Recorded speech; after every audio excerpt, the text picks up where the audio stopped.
You made a lot of poor choices that make it impossible for you to ever be considered traditional or chaste. I know you touched on it a little bit. Can you tell us what those poor choices were? Oh boy. Sorry, Mom. Well,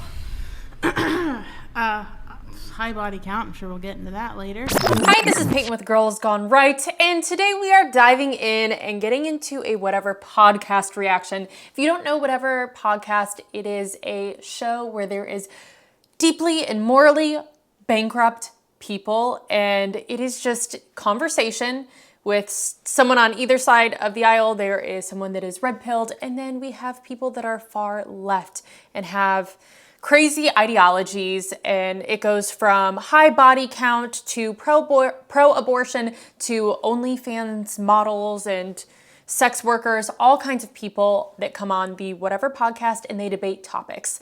And it is highly entertaining, and it is a great place to get a pulse check on culture and society and where we are in the human race, because I feel like conversation is where you can really get a pulse check to see where we're at. If you are not subscribed to this channel, make sure that you hit the subscribe button below. And if you want to go above and beyond, there is a Patreon linked in the description below.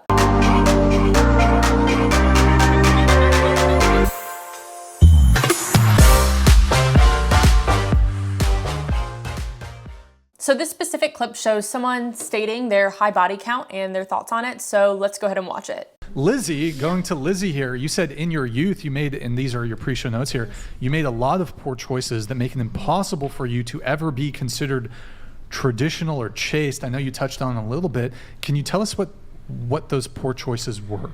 Oh boy. Sorry, Mom. Well, high body count. I'm sure we'll get into that later. Mm-hmm. I did cheat on a couple guys, one when I was 19 and one when I was 21, and it was wrong. They were good men, and I'm sorry I did it. Mm-hmm. Those are the main ones. And I think also just having an inflated ego, because I fell into the trap where I thought, oh, these guys are sleeping with me. That means something. It doesn't, unfortunately. So, yeah, I think that's pretty much the main... When did you have the change of heart? You're 31 or... 35. 35, yes. Okay. I would say, because it was a gradual process, and it's been expedited substantially since meeting my latest partner. He's changed my life. I love him so much. I am the luckiest... I feel like the luckiest girl in the world that I found him. Thank goodness. But I would say 28. 28 was when I first, because I think that was the beginning of what they say of like hitting the wall sort of thing. So I looked at myself, and I just, I looked at what I wanted to do, being a mother. I'd be happy to be a stay-at-home mom. I'm open to that. In California, it's not really practical, but yeah, so I'd say 28. You also wrote... Was this for... Oh, sorry. Oh, go ahead. I was just going to say, is this change of heart for practical reasons, or was it for other than practical reasons? I'd like to say it was other than practical, but I'll be real, it was practical. I was realizing that I was, I was just full of emptiness and loneliness, because I would spend time with these guys, and even up until recently, I've always said, oh, I don't regret it and whatever. And I mean, whether I regret it or not is kind of irrelevant. But well, it's relevant. Okay. That's why I'm wondering which part is pragmatism and which part is why I actually made a mistake that I'm ashamed of. I think that I'm ashamed of cheating. That one was an easy shame. I wish I had done that. I'd say that the high body count... For a long time, I would say even right up into meeting my latest boyfriend, I kind of wore it as a badge of honor. But I think what also really changed is that my current boyfriend has a daughter, and she's 10, and so I have to now translate everything that I'm doing into, if she did that, what would I think about it? And I'm like, oh snap, like that would not be good if she did a lot of the stuff I did. So. All right. You did say you slept with way too many people. Yep. You said you lost track Yep. of your body count. Your guess is what? My guess is around 100. I'm so sorry. I think you said here in the notes over 100. Yeah. So, I have, I'll just say over, Okay. over 100, yeah. You also said you were very risky with your sexual behavior, did not always, Use protection. Yeah. Should have. Really bad. and you mentioned the cheating. And I do, look, I actually want to applaud you for being open and, saying these things. A lot of people would not be willing to disclose this sort of thing. So I certainly applaud you for your honesty. Well, it's not about me. Like, I came on this podcast, and I know, like, I might get canceled for some of what I say, but I'm you'll be trying to fine. do what's right. I don't think you'll be canceled. Andrew might get canceled. I might get canceled for having this Chilean military officer. Okay. First of all, I just want to start out by saying that I really actually admire her from coming on whatever podcast where gosh knows how many people are going to see this and being completely honest and owning up to her past in hopes of impacting someone else and inspiring someone else. I think that is actually very admirable. Her past and her decision-making skills in her past are not admirable. However, I think her owning up to it now and seeking redemption in her life and her future and understanding that she regret and owning up to that, I think that is very admirable. And honestly, I don't necessarily 100% blame her. And it's really sad. I don't agree with what she's done. I think sexual promiscuity affects you in so many ways. And I think it's bad decisions.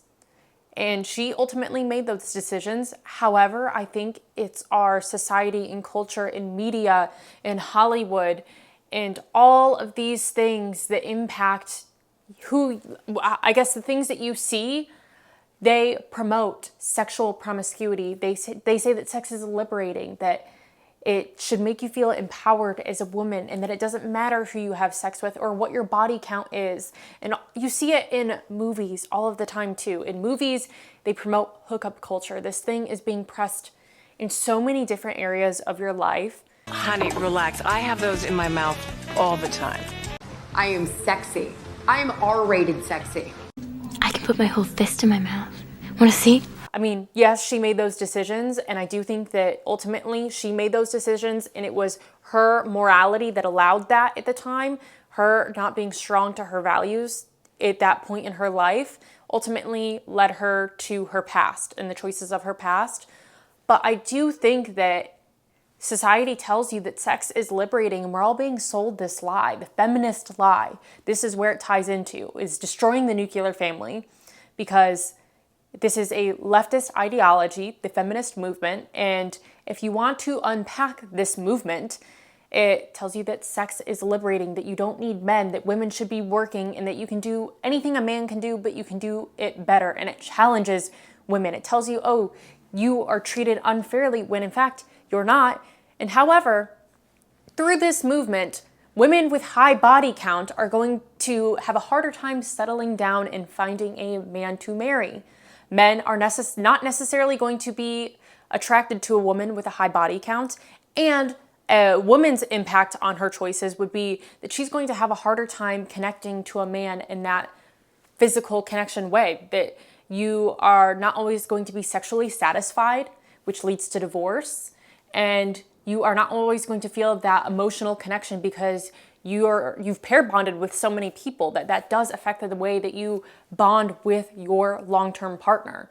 So this does essentially destroy the nuclear family, because ultimately it leads to divorce or just not marriage at all, because people aren't willing to settle down, and a lot of men are not willing to accept that sort of history.